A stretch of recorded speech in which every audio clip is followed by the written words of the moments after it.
linkear el texto de Rita Segato con este eje que habíamos dicho de cultura y naturaleza, que es un tema naturaleza y cultura y naturaleza, que se observaba mucho en la antropología a principios del siglo XX y que creo que ahora a principios del siglo XXI tendríamos que recuperar la discusión, ¿no? Qué sé yo, cuando uno observa, pensaba en la frase de la ex gobernadora de la provincia de Buenos Aires, ¿no?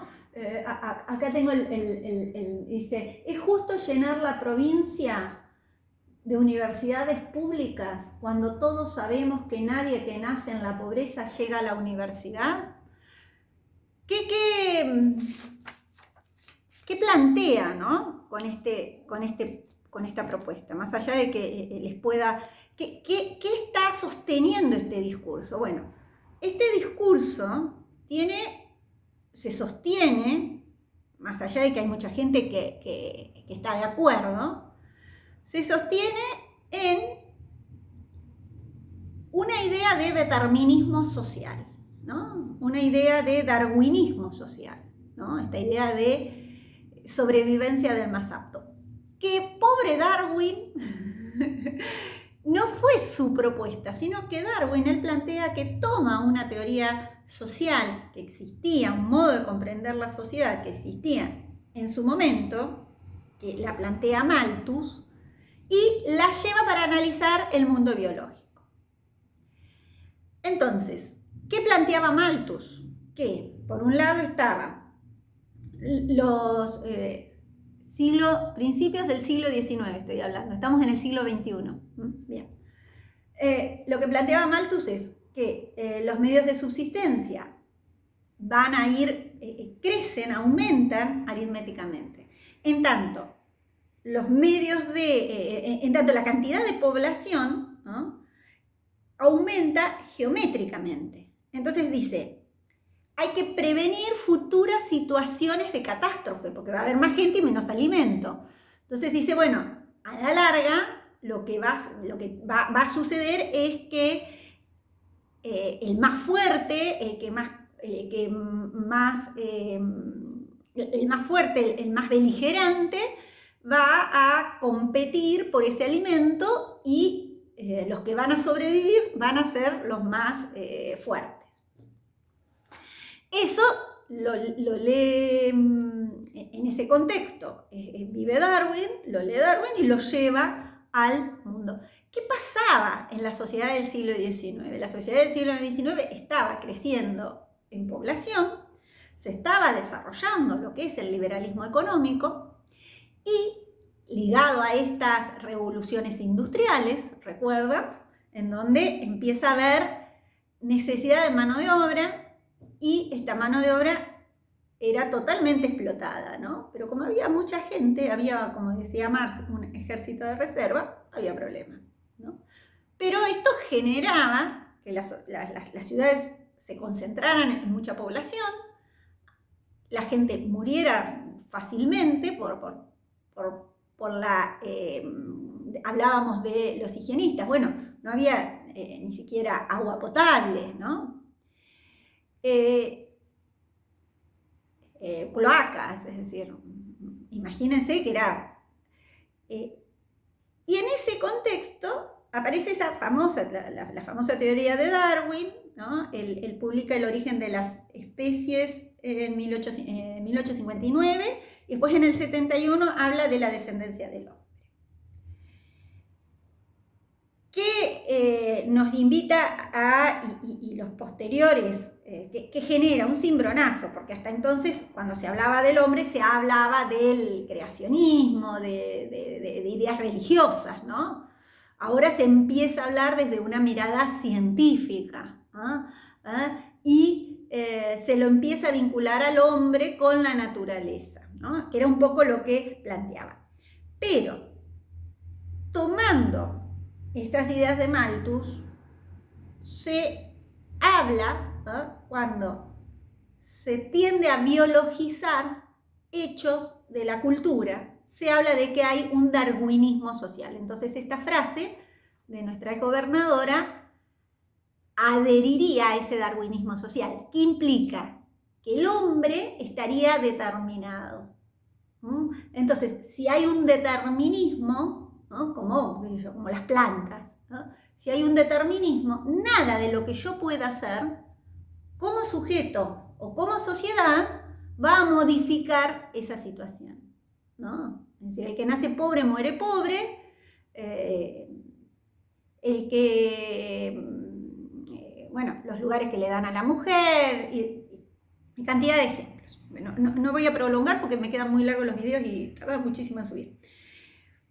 Entonces, esta tendencia de biologizar las ciencias sociales fue una tendencia ideológica, ¿no? Ligada al liberalismo económico, ligada a lo que podríamos decir una especie de teoría gladiadora, le decían, porque había un seguidor, un divulgador de las teorías de Darwin, que él decía que la naturaleza, los animales eran una especie de gladiadores, entonces estaban permanentemente compitiendo y bueno, el que vivía, vivía y el que no, es cierto. Primero como que los animales están todo el día peleándose, parecería, y que nosotros los humanos seríamos iguales, ¿no? Es decir, estaríamos en una eterna competencia individualista, obviamente, y utilitarista, ¿no?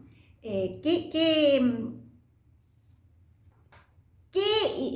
posicionamiento? Es una teoría científica que lo que buscaba era el orden en la sociedad, una sociedad que obviamente estaba sufriendo desde distintos lugares, porque piensen ustedes que era una sociedad que empiezan a vislumbrarse muchas movilizaciones sociales para pedir derechos, ¿no? Entonces en ello empieza a surgir estudios de las ciencias, empieza a surgir, por ejemplo, estudios de la sociología, en esta búsqueda de cómo logramos el orden, ¿no?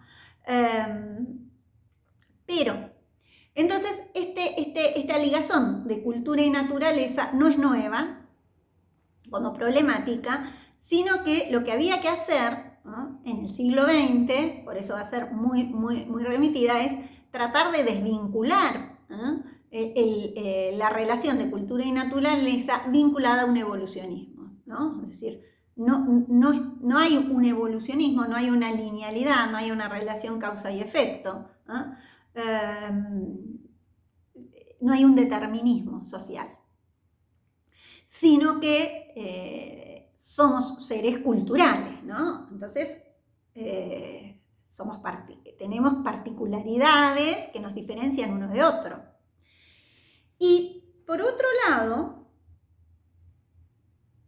es interesante esto del determinismo social, porque bueno, ahora la Big Data está atendiendo a este determinismo social, ¿no? Es decir, hay una fragmentación tal de los usuarios, ¿no?